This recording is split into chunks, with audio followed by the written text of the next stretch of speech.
Swayam Prabha. Digital India. Educated India.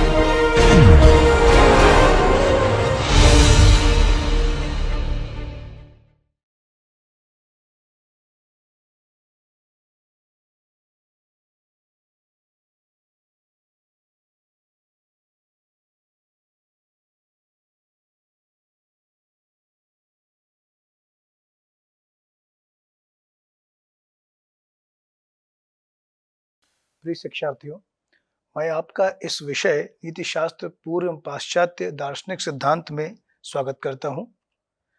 आज इस व्याख्यान क्रम में हम साध्य आधारित नीति शास्त्र में सुखवाद एवं उपयोगितावाद का दार्शनिक विश्लेषण करेंगे। मेरा नाम डॉक्टर निर्भय कुमार मिश्रा है। मैं doctor D Y. Patil B school Tathawade Pune में प्रोफेसर के पद पर कार्यरत हूँ। आज के इस व्याख्यान में हम इन निम्न बिंदुओं का दार्शनिक नैतिक विश्लेषण करने वाले हैं। सर्वप्रथम हम ये जानने का प्रयास करेंगे कि नैतिकता को हम किस प्रकार दो भागों में बांट सकते हैं। दो तरह के नैतिक सिद्धांत हो सकते हैं, एक साधनवादी नैतिक सिद्धांत और एक साध्य आधारित नैतिक सिद्धांत। इसी क्रम में हम प्राचीन सुखवाद का विश्लेषण करेंगे। इसमें हम एपिक्यूरिज्म और सैनिक संप्रदाय का विश्लेषण करेंगे। उसके बाद हम यह प्रयास करेंगे कि किस प्रकार इन प्राचीन सुखवादी संप्रदायों ने मनोवैज्ञानिक सुखवाद का पालन करते हुए किस तरह स्थूल एवं परिष्कृत सुखवाद का प्रतिपादन किया। उसके बाद पुनः हम प्राचीन मनोवैज्ञानिक सुखवाद का आलोचनात्मक मूल्यांकन प्रस्तुत करेंगे। इसके बाद हम ये देखेंगे कि किस प्रकार मनोवैज्ञानिक सुखवाद और नैतिक सुखवाद में एक भेद है या किस तरह से ये आंतरिक रूप से संबंधित हैं। उसके बाद हम पुनः परिणामवादी उपयोगितावाद, जिसमें कि हम जेरेमी बेंथम और जॉन स्टुअर्ट मिल के विचारों का अध्ययन करेंगे। यहाँ पुनः हम ये समझने का प्रयास करेंगे किस प्रकार नैतिकता जो है परिणामवादी और अपरिणामवादी दोनों प्रकार की हो सकती है। पुनः हम बेंथम के विचारों में किस प्रकार वो नैतिक सुखवाद का प्रतिपादन करते हैं, कैसे वो मनोवैज्ञानिक सुखवाद से नैतिक सुखवाद की तरफ जाते हैं और किस प्रकार वो नैतिक सुखवाद फिर एक नैतिक उपयोगितावाद के सिद्धांत के रूप में जन्म लेता है। फिर हम ये जानने का प्रश्न करेंगे कि मानव का जो स्वभाव है वो स्वार्थ एवं परावर्थवादी सुखवाद की ओर इंगित होता है और किस प्रकार बेंथम नैतिक अंकुश की सहायता से इस स्वार्थवादी स्वभाव से सामाजिक परार्थवादी या सोशल वेलफेयर नैतिकता की तरफ गति करते हैं। और फिर हम उनकी सुखवादी गणना को भी का विश्लेषण करेंगे। इस प्रकार बेंथम के सुखवाद एवं उपयोगितावाद की आलोचना को भी समझेंगे। पुनः हम उनके शिष्य जॉन स्टुअर्ट मिल के उपयोगितावाद और उनके नैतिक सुखवाद का भी अध्ययन करेंगे और किस प्रकार वो कर्म एवं नियम आधारित उपयोगितावाद में एक भेद करते हैं।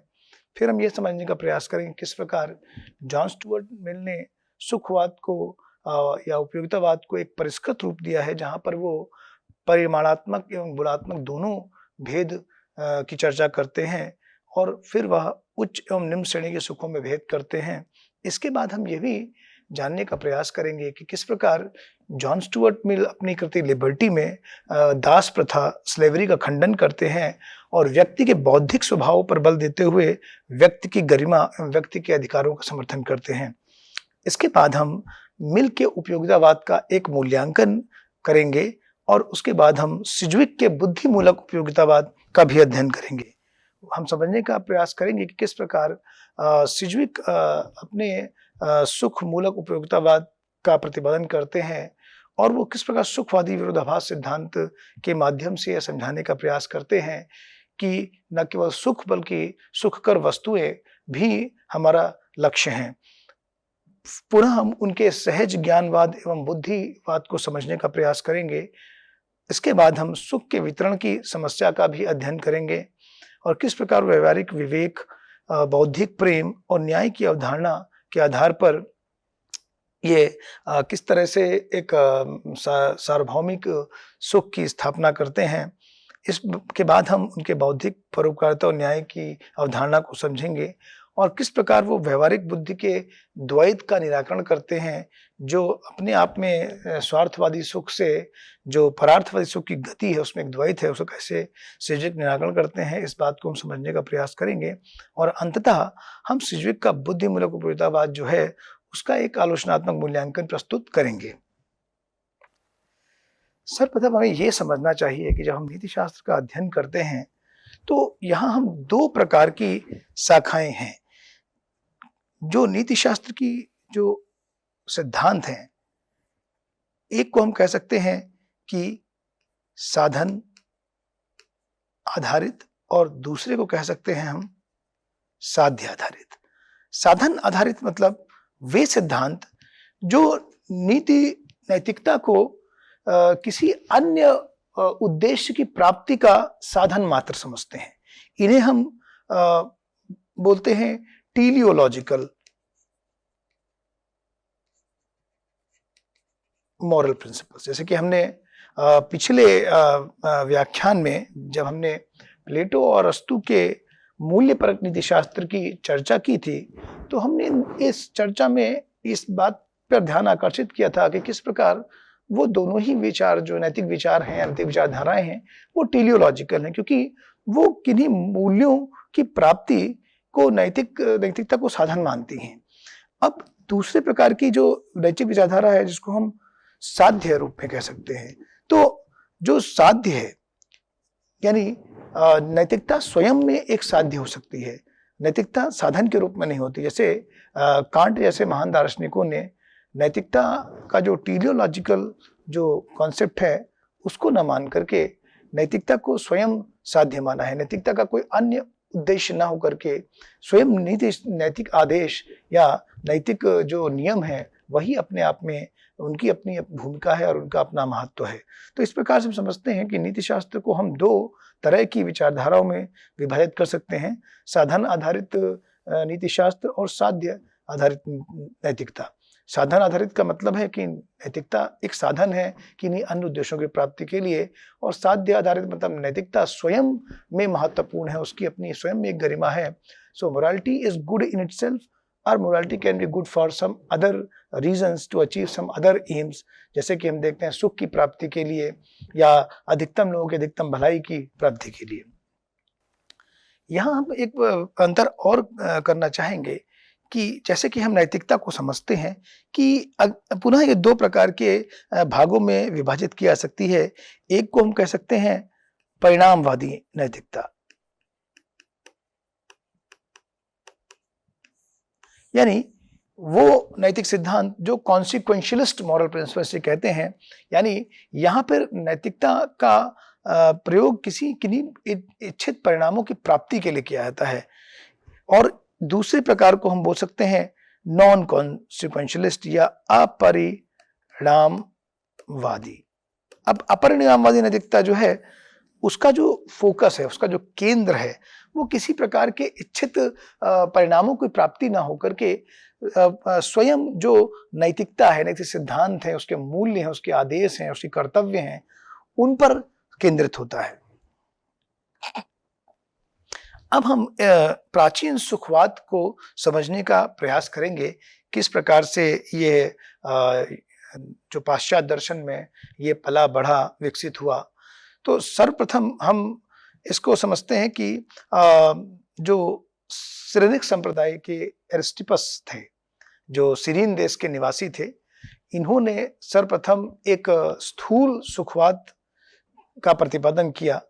हालांकि ये सोक्रेटिस के अनुयायी थे, लेकिन इन्होंने सोक्रेटिस के बौद्धिक नैतिकता का पालन करते हुए नैतिकता को एक सुख के रूप में देखा। इन्होंने माना कि नैतिक सिद्धांतों नियमों का उद्देश्य है सुख की प्राप्ति, यानी इन्होंने इंद्रिय सुख को महत्व दिया। और इस तरह से इन्होंने सर्वप्रथम मानव स्वभाव की व्याख्या की। तो मानव स्वभाव में जब मानव स्वभाव को समझने का प्रयास किया नैतिकता के संदर्भ में, तो इन्होंने यह माना कि जो मानव है वो स्वभाव रूप से सुखवादी है, वो हमेशा सुख की कामना करता है। यानी उसका जो तीव्र इंद्रिय सुख है वो उसके लिए श्रेयस्कर है, शिष्टकर है। वो वर्तमान के सुख को ज्यादा महत्व देता है वनस्पति के भविष्य के सुख को लेकर के, या निश्चित सुख की और उसकी गति ज्यादा होती है अनिश्चितता को छोड़कर। तो इस तरह से जो एरिस्टिपस है उनका मानना है कि मनुष्य को तत्कालिक सुख की ओर अग्रसर होना चाहिए, निश्चित सुख की ओर अग्रसर होना चाहिए, और मनुष्य का जो परम शुभ है या परम श्रेय है, परम ध्येय है, वो सुख की प्राप्ति है। सुख ही उनके लिए नैतिकता का एक लक्ष्य है। और इस प्रकार जो सिरेनिक्स है, जो संप्रदाय है, उसमें जो एरिस्टिपस हैं, वो एक स्थूल सुखवाद की संकल्पना को प्रस्तुत करते हैं। पुनः वो सोक्रेटिस की तरह बौद्धिकतावादी न होकर के कहीं कहीं लगता है कि उनके मत में एक संदेहवाद भी है, जैसा कि वो मानते हैं कि सार्वभौमिक नैतिक नियम संभव नहीं है, इसलिए हमें तत्कालिक जो नैतिक हमारा शुभ है या जो नैतिक लक्ष्य है वो इंद्रिय सुख की प्राप्ति होना चाहिए। उसके बाद हम एपिक्यूरियनिज्म को समझने की कोशिश करेंगे।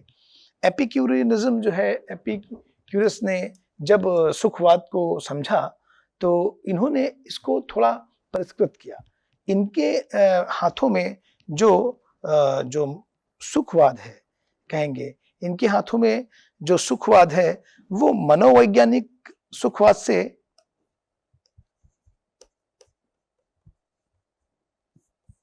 एक नैतिक सुखवाद की तरफ गति दिखती है।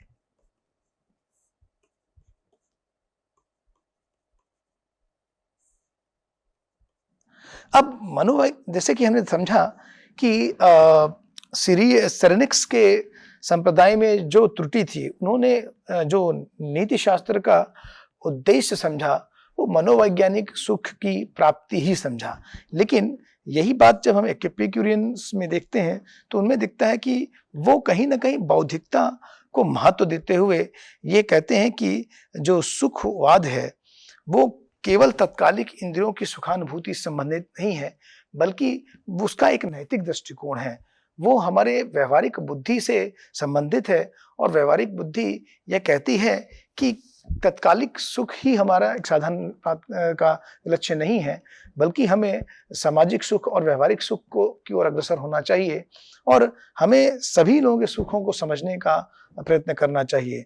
तो इस प्रकार हम देखते हैं कि जो परिष्कृत सुखवाद है वो केवल मात्र मनोवैज्ञानिक सुखवाद नहीं है, वो अपने आप में एक नैतिक सुखवाद भी है।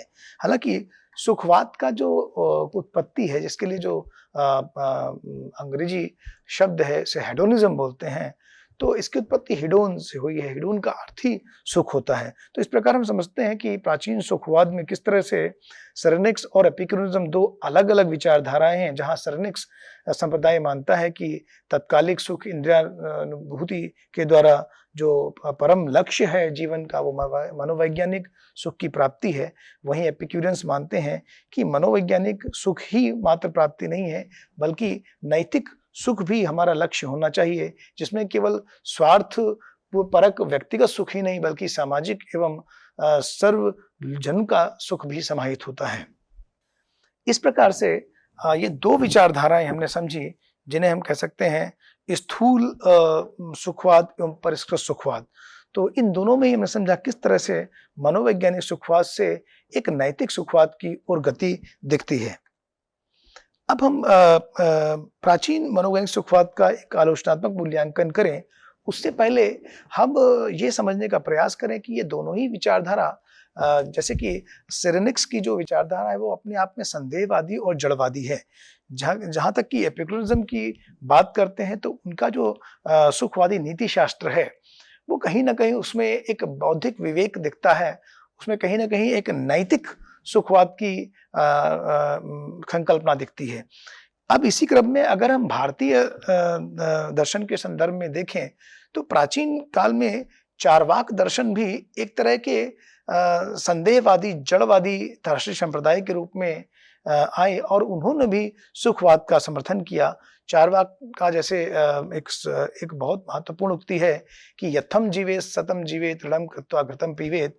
इसका तात्पर्य यह था कि चार्वाक ने माना कि जब तक जियो सुख से जियो, और उधार लेकर भी घी पियो। इसका मतलब ये था कि जैसे हो इंसान को अपनी शारीरिक संतुष्टि करनी चाहिए, उसको सुख भोगी होना चाहिए। चार्वाक भी जड़वाद का समर्थन करते थे। वो भविष्य को नहीं मानते थे, वर्तमान सुख को ही महत्व देते थे। वो उस हर चीज को नहीं मानते थे जिसका कि अनुमान करते हैं। तो इस प्रकार से चार्वाक का सुखवाद भी संदेहवाद में से निकला हुआ सुखवाद है। तो इस प्रकार से हमने प्राचीन मनोवैज्ञानिक सुखवाद का मूल्यांकन किया। लेकिन इस प्राचीन मनोवैज्ञानिक सुखवाद में अपने अपने दोष देखते हैं।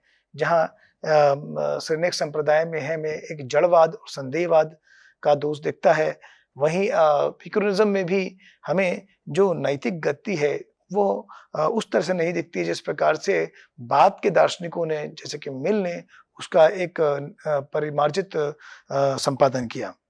अब हम इस प्रकार से दो प्रकार की विचारधाराएं हमारे सामने आती हैं। एक को हम कह सकते हैं मनोवैज्ञानिक सुखवाद और एक को हम कह सकते हैं नैतिक सुखवाद। अब मनोवैज्ञानिक रूप से ये मानव का स्वभाव है, वो सुख की कामना करता है और दुखों से दूर भागता है, और इसी को हम कहते हैं साइकोलॉजिकल हेडोनिज्म। अब इस साइकोलॉजिकल हेडोनिज्म से, जिसको हम कहेंगे पीएच, कैसे हम ईएच की तरफ जाते हैं। ये जो साइकोलॉजिकल हेडोनिज्म से एथिकल हेडोनिज्म की ओर नैतिक गति है, ये हमें परिणामवादी उपयोगितावाद या बेंथम और मिल के सुखवाद एवं उपयोगितावाद में दिखती है, जिसका कि खंडन डेविड ह्यूम ने भी किया है। हालांकि डेविड ह्यूम भी सुखवादी हैं। इनका मानना है कि जो बुद्धि है वो वासनाओं की दासी है और हमें वासनाओं की तुष्टीकरण के लिए बुद्धि का सर्वोत्तम इस्तेमाल करना चाहिए। तो यहाँ जो अनुभववादी डेविड ह्यूम है वो भी कहीं ना कहीं सुखवादी दिखते हैं, जान पड़ते हैं। लेकिन उन्होंने इस तरह के जो निष्कर्ष हैं कि हम मनोवैज्ञानिक सुखवाद के आधार पर एक नैतिक सुखवाद की प्रस्थापना कर सकते हैं, या कहें कि जो फैक्चुअल डेटा है उससे हम मॉरल डेटा को सिद्ध कर सकते हैं, या इसे कहते हैं इज ऑट प्रॉब्लम। इसको दर्शन में इज ऑट प्रॉब्लम कहते हैं, जिसके बारे में डेविड ह्यूम कहते हैं कि हम जो तथ्यात्मक नैतिक कथन है उनसे हम तथ्यात्मक कथनों से हम नैतिक निष्कर्ष नहीं निकाल सकते। यानी कि मनोवैज्ञानिक सुखवाद जो है वो तथ्यात्मक वर्णन करता है मानव के स्वभाव का। उस तथ्यात्मक स्वभाव से हम नैतिक स्वभाव में जिसमें कि चाहिए की संकल्पना होती है, इसका हम निगमन नहीं कर सकते। अब हम आगे इस क्रम में परिणामवादी उपयोगितावाद, जिसमें कि बेंथम और मिल के जो दार्शनिक विचारों का मूल्यांकन करेंगे। जैसा कि मैंने कहा कि बेंथम जो है वो कहीं ना कहीं मनोवैज्ञानिक सुखवाद से काफी प्रभावित दिखते हैं। वो मानते हैं कि मनोवैज्ञानिक रूप से मनुष्य सदैव सुख की कामना करना चाहता है, तो क्यों ना नैतिक सिद्धांत भी ऐसा होना चाहिए जो इस प्रकार के मनोवैज्ञानिक सुखवाद का समर्थन करता हो। तो जैसे कि बेंथम ने कहा कि जो मानव का स्वभाव है वो सुख और दुख रूपी दो जो मास्टर सोवरेन है, जो हमारे मालिक हैं, हमारे इंद्रियों को मालिक हैं, उनसे ही संचालित होता है। तो इस तरह सुख और दुख के आधार पर ही उन्होंने अपने परिणामवादी सुखवाद या उपयोगितावाद का संपादन किया। बेंथम कहते हैं कि given the quantity of the two pleasure same, अगर दो दिए हुए सुखों की जो संख्यात्मक या परिमाणात्मक मात्रा अगर समान है, तो pushpin is as good as pleasure. Pushpin जो बच्चों में एक पिन चुभने का जो खेल होता है जिससे उनको आपस में आनंद की प्राप्ति होती है, तो उनका मानना है कि बेंथम मानते हैं कि अगर दो तरह के सुख हैं और उनमें अगर परिमाणात्मक आनंद की मात्रा समान है, तो दोनों में से हम किसी का भी चयन कर सकते हैं। तो चाहे तो हम पिन चुभोकर आनंद लें या कविता पाठ करके उसका आनंद लें। तो इस प्रकार से जो बेंथम का जो सुखवाद है वो सुख को ही एकमात्र श्रेष्ठ लक्ष्य मानता है। वो एकमात्र नैतिक शुभ अगर हम कहें बेंथम के दर्शन में, तो कहीं ना कहीं वो उनका सुख ही है। यहाँ पर प्लेजर ओनली प्लेजर की बात करते हैं बेंथम, और कहते हैं कि इस जो सुख में हम गुणात्मक भेद नहीं कर सकते। तो बेंथम कहीं ना कहीं ये मानते हैं कि मानव का जो स्वभाव है वो जैविक स्वभाव के आधार पर या शारीरिक इंद्रिय या सेंस परसेप्शन या सेंस ऑर्गन्स जो एक्सपीरियंस है, जो हमारा इंद्रियानिक अनुभव है, उसके आधार पर ही बेंथम कहीं ना कहीं अपने नीति शास्त्र की, जैसे वो परिणामवादी सुखवाद या उपयोगितावाद कहते हैं, उसकी रचना करते हैं। और बेंथम ने अपनी कृति यूटिलिटेरियनिज्म में इसका वर्णन किया है। बेंथम का सिद्धांत जो है वो उनके प्रिंसिपल ऑफ यूटिलिटी, जिसे हम POU कह सकते हैं, इसमें वो कहते हैं कि जो नैतिक चयन है या कोई भी नैतिक कार्य है या कोई नैतिक लक्ष्य है, तो बेंथम के हाथों में जो नीति शास्त्र है या नैतिकता है वो केवल एक साधन है और जिसका साध्य है नैतिक शुभ या शुभ के रूप में सुख की प्राप्ति करना। लेकिन यहाँ पर बेंथम कहते हैं कि जो उनका उपयोगितावाद है वो प्रिंसिपल ऑफ यूटिलिटी पर निर्भर करता है, उपयोगितावादी सिद्धांत पर निर्भर करता है। इससे पहले कि हम ये समझने की कोशिश करें कि बेंथम के लिए यूटिलिटी क्या है, ये यूटिलिटी क्या है बेंथम के लिए। बेंथम कहते हैं कि कोई भी चीज जिसकी मानव जीवन में एक उपयोगिता है और ये उपयोगिता इस प्रकार से है कि वो मानव को सुख प्रदान करती है या उसके दुखों को दूर करती है, या हम कह सकते हैं कि कोई भी ऐसी चीज जो मानव के GHP इंडेक्स को बढ़ाती हो। GHP मतलब गुडनेस, हैप्पीनेस, प्लेजर। तो इसे हम कह सकते हैं कि अच्छाई को, सुख को और आनंद को बढ़ाती हो, या कोई भी ऐसी चीज जो उसके अनहैप्पीनेस इंडेक्स को कम करती हो। इसे हम कह सकते हैं कि बैडनेस, सैडनेस एंड पेन।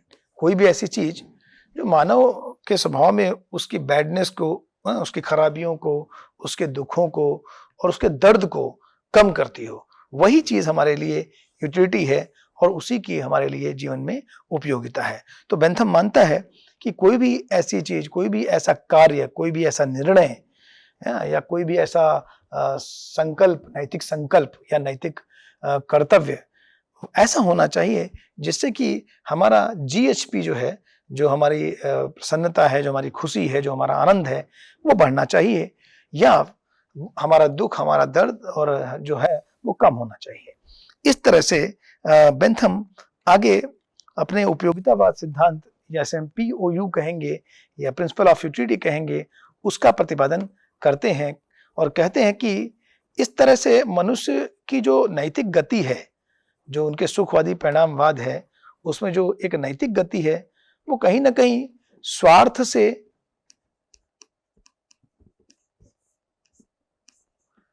परार्थ की तरफ दिखती है, यानी इंडिविजुअल से जनरल सोशल वेलफेयर की तरफ जाती दिखती है। इसीलिए बेंथम कहते हैं कि जो सुखवादी उपयोगितावाद है या उनका जो नैतिक सुखवाद है वो ये मानता है कि हमें उस नैतिक कार्य को करना चाहिए या उस निर्णय को लेना चाहिए या उस संकल्प को बनाना चाहिए जिसके माध्यम से सभी लोगों को maximum good for maximum number.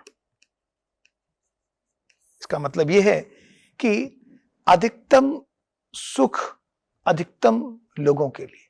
तो हमें वो नैतिक कार्य करना चाहिए, वो नैतिक संकल्प बनाना चाहिए जिससे बहुत लोगों का बहुत भला होता हो या बहुत कल्याण करता हो, सर्वजन हिताय, है ना, सर्वजन सुखाय। तो इस तरह की अवधारणा को लेकर के बेंथम ने अपने उपयोगिता सिद्धांत को इस तरह से दिया कि maximum good for the maximum number of people.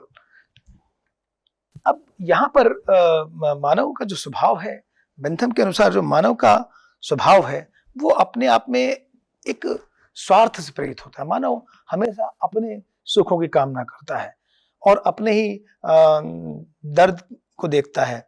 उसके अंदर की जो परार्थवादी सुखवाद की जो गति है वो कैसे संभव होती है, किस प्रकार हम इस उपयोगितावादी सिद्धांत की प्राप्ति कर सकते हैं। जैसे कि हमने कहा कि वही कार्य नैतिक है बेंथम के अनुसार, या मनोवैज्ञानिक सुख को अगर हम नैतिक सुख की तरफ ले जाएं और फिर नैतिक सुख को भी इस तरह से हम ये समझें कि जो हमारा जो साइकोलॉजिकल हेडोनिज्म है, जिससे हम एथिकल हेडोनिज्म की बात जो बेंथम कर रहे हैं, वो कहीं ना कहीं वो उस तरह का हेडोनिज्म है जिससे कि maximum good for maximum number, यानी मैक्सिमम लोगों के लिए, बहुत लोगों के लिए बहुत आनंद की प्राप्ति होती हो, इस तरह का जो निगमन है उसकी संभावना कैसे हो। ये अपने आप में एक दार्शनिक समस्या है, क्योंकि मनुष्य तो हमेशा स्वयं के सुख की कामना करता है, तो किस प्रकार उसकी ये नैतिक सुखवाद की तरफ गति संभव होगी। इसके लिए बेंथम एक विचार को व्यक्त करते हैं जिसे वो कहते हैं नैतिक अंकुश, या इसे हम कहें मॉरल सैंक्शंस। तो इस प्रकार बेंथम कहते हैं कि मानव स्वभाव में जो उसकी एक स्वार्थवादी प्रवृत्ति है, उसको नियंत्रित करने के लिए कुछ नैतिक अंकुश होते हैं। अब वो नैतिक अंकुशों को बेंथम कहते हैं सर्वप्रथम कुछ प्राकृतिक नैतिक अंकुश होते हैं। प्राकृतिक नैतिक अंकुश, अगर हम स्वास्थ्य के प्राकृतिक नियमों का पालन नहीं करते हैं, जैसे हम मान लीजिए अगर रात में बहुत देर तक सोते हैं, समय समय पे सोते नहीं है, समय पे उठते नहीं है, सही भोजन नहीं करते हैं, व्यायाम नहीं करते हैं, तो इस तरह के प्राकृतिक नियमों का जब हम अनदेखी करते हैं तो हमें शारीरिक रोगों को भोगना पड़ता है, इससे हमें शारीरिक कष्ट होता है। तो इस प्रकार से ये प्राकृतिक स्वास्थ्य संबंधी नैतिक अंकुश कहीं ना कहीं हमें एक ऐसी जीवन की तरफ ले जाते हैं जिससे हम केवल स्वार्थवादी ना हो करके बल्कि ये समझने का प्रयास करते हैं कि कैसे हम प्राकृतिक सुख की तरफ गति को ले जाएं। इसी प्रकार मनुष्य स्वयं के लिए भी केवल सुख नहीं देखता, बल्कि कहीं ना कहीं वो उन सुखों की तरफ आगे बढ़ता है जो उसके स्वास्थ्य की भी रक्षा करते हैं।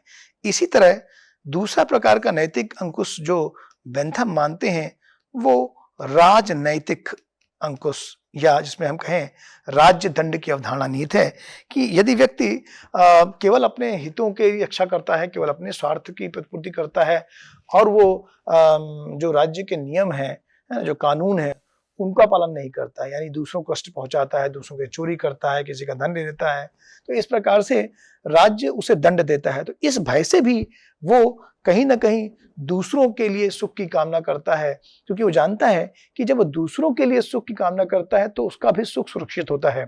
इसे ही कहीं ना कहीं बटलर ने अंतर विवेक सिद्धांत के आधार पर समझाने का प्रयास किया है, जहां उन्होंने कहा था कि हम नैतिक नीति, जो नैतिकता है वो अपने आप में एक इगोइज्म है, एक अहमवादी होती है। हम हमेशा सुख की कामना तो करते हैं अपने, लेकिन जब हम दूसरों के सुख की कामना करते हैं तो वहां भी हमारा अपना स्वार्थ निहित होता है।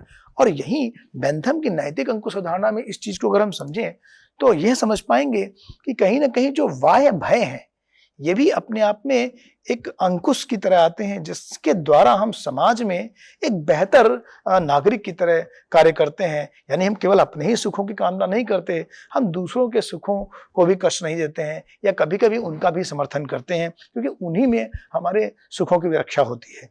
इस तरह से बेंथम सामाजिक अंकुश की बात करते हैं। सामाजिक अंकुश का तात्पर्य समाज के वो नियम है। समाज व्यक्ति के कार्यों की जब प्रशंसा करता है या उनकी आलोचना करता है, यानी जब हम समाज में समाज के लिए कुछ अच्छा करते हैं, समुदाय के लिए अच्छा करते हैं, समूह के लिए अच्छा करते हैं, या बहुत लोगों के लिए कुछ अच्छा करते हैं, तो समाज हमेशा हमेशा उसकी प्रशंसा करता है। वहीं हम केवल अपने हितों के स्वार्थवाद से प्रेरित होकर जब कार्य करते हैं तो समाज हमारी निंदा करता है। ऐसे परिवार में कहीं कोई व्यक्ति है, अगर परिवार की न सोच कर केवल अपने बारे में सोचता है तो परिवार में उसकी जो सामाजिक उत्तरदायित्व होता है उसकी अवहेलना होती है, उसको अच्छा नहीं समझाता। तो सामाजिक अंकुश भी एक सामाजिक भय होता है व्यक्ति पर जिसके द्वारा कहीं ना कहीं वो जो maximum good for maximum number है उसके लिए कहीं ना कहीं वो अपना एक कंट्रीब्यूशन देता है, अपना एक रोल प्ले करता है या उसमें अपनी भूमिका को निभाता है। जो आखिरी अंकुश की बात बेंथम करते हैं उसे हम कहेंगे धार्मिक अंकुश। यानी कहीं ना कहीं मनुष्य जो है धर्म से जुड़ा हुआ होता है, ईश्वर से जुड़ा हुआ होता है। धर्म भी हमें सिखाता है कि हमें दान, सहयोग, न्याय, परोपकारिता, प्रेम ये बना के रखना चाहिए, दूसरे व्यक्तियों की सहायता करनी चाहिए, झूठ नहीं बोलना चाहिए, केवल अपने हितों की रक्षा नहीं करनी चाहिए, दूसरे के जीवन की रक्षा देखनी चाहिए, दूसरे का भी सम्मान करना चाहिए। तो इस तरह कहीं ना कहीं धर्म भी अपना एक अंकुश लगा करके व्यक्ति रखता है। तो इस तरह से बेंथम ये बताने का प्रयास करते हैं कि मनुष्य जो है स्वभावतः स्वार्थी तो है, आंतरिक रूप से वो स्वार्थी है, लेकिन जो बाह्य अंकुश हैं जिन्हें वो मॉरल सैंक्शंस कहते हैं उनके द्वारा ही ये स्वार्थ से वो परार्थवादी सुख की ओर अग्रसर करता है या वो maximum good for maximum number की तरफ भी अपना एक कंट्रीब्यूशन, अपना एक रोल प्ले करता है या अपनी भूमिका का निर्वहन करता है। इस प्रकार बेंथम आगे बढ़कर एक सुखवादी गणना का विचार रखते हैं। बेंथम गणित से काफी प्रभावित दिखते हैं। वो यह समझते हैं कि जिस तरह से हम अन्य चीजों की माप कर सकते हैं, जैसे लंबाई को नाप सकते हैं या भार को नाप सकते हैं, इस तरह हम सुखों की भी गणना कर सकते हैं। और इस तरह से जो बेंथम है वो प्लेजर कैलकुलस लेकर के आते हैं। इसमें वो मानते हैं कि जैसा कि बेंथम ने कहा भी कि वो सुखों में केवल परिमाणात्मक भेद मानते हैं, वो सुखों में गुणात्मक भेद नहीं मानते हैं। यहाँ पर वो कहते हैं कि सुखों में परिमाणात्मक भेद संभव है और उसके लिए वो 5 प्रकार के भेदों की चर्चा करते हैं। वो कहते हैं कि सबसे पहले हम बात करते हैं अवधि की, ये इसे वो ड्यूरेशन कहते हैं। ये क्वांटिफायर है या जिसको एक हम कह सकते हैं गणना का एक तथ्य है बेंथम के यदि दर्शन में। यानी वो सुख श्रेयस्कर है जिसकी अवधि ज्यादा है, यानी जो दीर्घकालिक सुख है वो तत्कालिक सुख से ज्यादा श्रेयस्कर है। फिर वो निश्चितता की बात करते हैं, निश्चित सुख, वो सुख ज्यादा श्रेयस्कर है जो निश्चित है उसकी अपेक्षा जो अनिश्चित है। फिर वो बात करते हैं निकटता की, या जिसे वो कहते हैं नियरनेस या प्रॉक्सिमिटी। वो कहते हैं वो सुख ज्यादा श्रेयस्कर है जो हमारे निकट है, यानी जो दूर है उससे ज्यादा सुख जो श्रेयस्कर है जो हमारे निकट है। वो तीव्रता की बात भी करते हैं, इंटेंसिटी की, यानी वो सुख ज्यादा श्रेयस्कर है जो तीव्र है, यानी जिसकी तीव्रता ज्यादा है। पुनः वो ये भी कहते हैं कि वो सुख ज्यादा श्रेयस्कर है जो बहुत लोगों में जिसको हम वितरित कर सकते हैं, या जिसे हम कहेंगे कि वो बहुत लोगों में यानी मैक्सिमम गुड में या मैक्सिमम नंबर में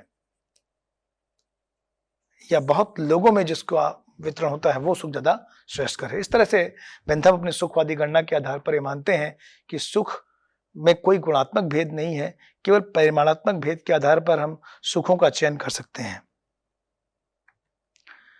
अब हम यहाँ पे बेंथम के सुखवाद और उपयुक्तवाद की आलोचना के संदर्भ को समझेंगे।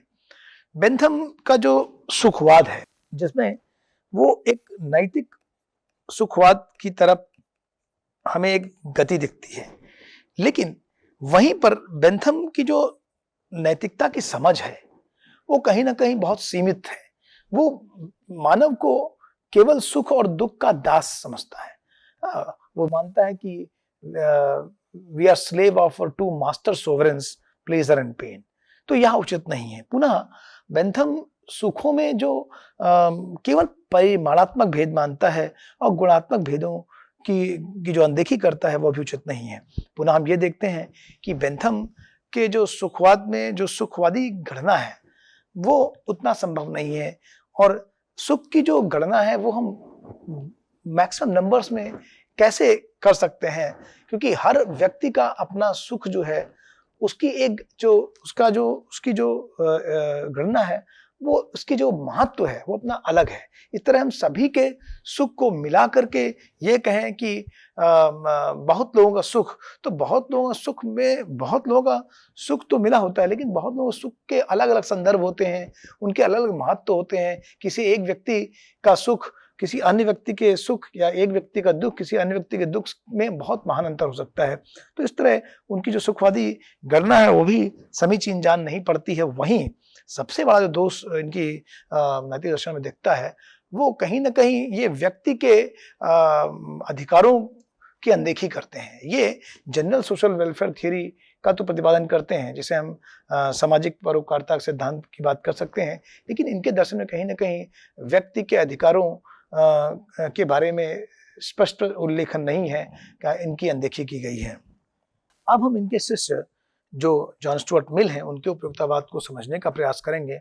मिल ने बेंथम के उपयोगितावाद को स्वीकारा।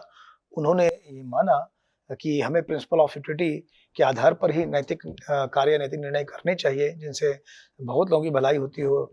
लेकिन वो पुनः उन्होंने इस मिल के जो नैतिक सुखवाद है इसको परिष्कृत भी किया। उन्होंने ये माना जैसे कि मिल का एक बहुत प्रसिद्ध कथन है कि इंसान होना एक सूअर के होने से ज्यादा बेहतर है, क्योंकि उसका जो आनंद है वो इंसान के आनंद में एक महान अंतर है। उसी प्रकार उन्होंने कहा कि एक संतुष्ट मनुष्य से एक असंतुष्ट सुकरात होना ज्यादा बेहतर है। यहाँ पर वो कहीं ना कहीं ये बताने का प्रयास कर रहे थे कि मानव में जो सुख चयन की क्षमता है उसमें एक गुणात्मक दृष्टि है, क्योंकि मानव के स्वभाव में जो उसकी शक्तियां हैं, जो ह्यूमन कैपेबिलिटीज हैं, उससे उनको ये दृष्टि प्राप्त होती है। तो मिल का उपयोगितावाद जो है वो काफी परिष्कृत है, क्योंकि मिल सुखों में एक न केवल परिमाणात्मक भेद मानते हैं बल्कि वो गुणात्मक भेद भी मानते हैं और मानव की क्षमता पर बल देते हैं। पुनः वो व्यक्ति के अधिकारों की भी चर्चा करते हैं। ऑन लिबर्टी में वो कहते हैं कि व्यक्ति के लिए कुछ अधिकारों का होना जरूरी है और वो व्यक्ति का जो गौरव है उसके लिए भी आवश्यक है। यहाँ पर हम समझेंगे कि कैसे मिल कहते हैं कि उपयोगितावाद के लिए वो नियम आधारित उपयोगितावाद का समर्थन करते हैं। वो कहते हैं कि अगर हम हर एक कर्म की उपयोगिता का मूल्यांकन करेंगे तो इससे उसके मूल्यांकन में एक अंतर दिखेगा, जैसा कि मैंने बताया, अधिक महत्व या कम महत्व दिखता है। इससे बेहतर है कि हम उपयोगिता के लिए कुछ नियमों के स्थापन करें, उन नियमों का पालन करते हुए हम उपयोगिता का मूल्यांकन करें। तो इससे जो उपयोगितावाद है वो काफी ऑर्गेनाइज्ड हो जाता है, वो काफी सुव्यवस्थित दिखता है। तो इस तरह मिल मानते हैं कि उपयोगितावाद जो है वो कुछ नियमों के आधार पर उपयोगिता का मूल्यांकन होना चाहिए, ना कि हम हर एक कर्म का अलग अलग उपयोगिता का मूल्यांकन करें। पुनः मिल ने माना कि मनुष्य के पास उसकी एक बौद्धिक क्षमता है जिसके आधार पर वो सुखों में एक भेद कर सकता है। यहाँ न केवल परिमाणात्मक भेद कर सकता है बल्कि वो गुणात्मक भेद भी कर सकता है। यहाँ मिल कहेंगे कि अगर बेंथम के ही उदाहरण को लें कि अगर दो सुखों में परिमाणात्मक समानता है तो पुष्पिन और पोएट्री पढ़ना दोनों समान हो सकते हैं। यहाँ मिल इसका खंडन करेंगे। मिल कहेंगे कि पुष्पिन करने में जो हमारा जो बौद्धिक जो हमारी बुद्धि है वो इसे नकारेगी। किसी को कष्ट देकर सुख प्राप्त करना या सैडिस्टिक प्लेजर वो उचित नहीं है। कविता पाठ में हमारी बुद्धि का विकास होता है, हमारी भाषाई शक्तियों का विकास होता है, हमारी सामाजिक समझ का विकास होता है। तो मिल कहेंगे कि कविता पाठ श्रेयस्कर है पुष्पिन खेल से। तो इस तरह से वो एक अंतर को लेकर के चलते हैं।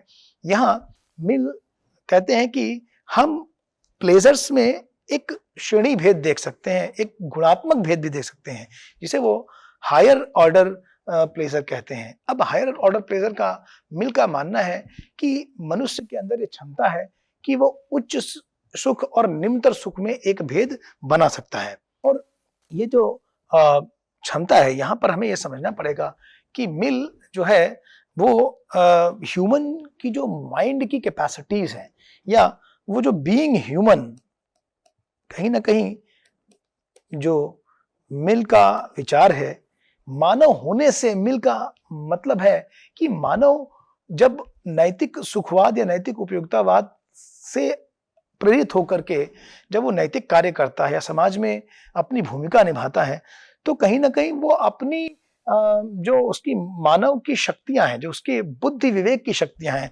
जिसमें कि वो एनालिसिस कर सकता है, वो अपने तथ्यों का विश्लेषण कर सकता है, पुनः वो उसके अंदर एक समझ है, एक बुद्धि है जो काम करती है, वो अंतर भी कर सकता है, और वो सबसे बड़ी शक्ति जो उसके अंदर है वो चुनाव की शक्ति है। वो चयन कर सकता है और वो बदलाव भी कर सकता है, वो एक चेंज मेकर भी हो सकता है, क्योंकि ये मानव की बुद्धि की शक्तियां हैं जिनका की व्याख्यान मिल अपने दर्शन में करते हैं। तो कहते हैं कि